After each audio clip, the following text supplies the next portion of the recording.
évidemment. Mais vous comprenez, il y a quand même quelque chose. C'est que les deux ont un nom. Piaf, Cerdan. Il y a beaucoup de gens qui tournent autour d'eux. Elle a eu beaucoup d'aventures, Piaf, avec des machins et compagnie. Et là, elle trouve un type qui est aussi célèbre qu'elle, sinon plus. Vous comprenez ce que je veux dire? Donc, des aventures, il en a eu plein, mon père, Pierre comme Piaf. Et là, il tombe sur une femme célèbre, aussi célèbre que lui. Et c'est ce que Piaf a dit à ma mère, et je ne le savais pas. Elle lui a dit, nous étions que des amis. Voilà. Donc, il ne faut pas écouter tout le monde. Voilà.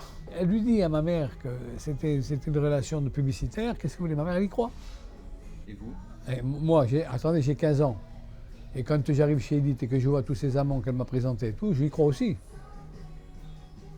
Est-ce que vous comprenez ce que je veux dire? Il y a un moment de respect. Si vraiment,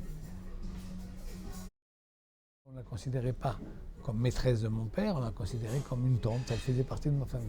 Elle était vraiment une femme merveilleuse avec moi. Vous regardez, je me levais à 7 heures pour aller faire mon footing, en face, puisqu'il y avait le bois en face. Et elle avait peut-être des fois répété la nuit, toute la nuit elle avait répété. Donc elle n'allait pas se coucher.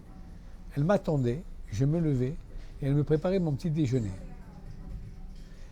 Et je vais vous dire quelque chose, comme peut-être elle avait un petit peu bu, enfin ça commençait à l'heure qu'il était, tout ça.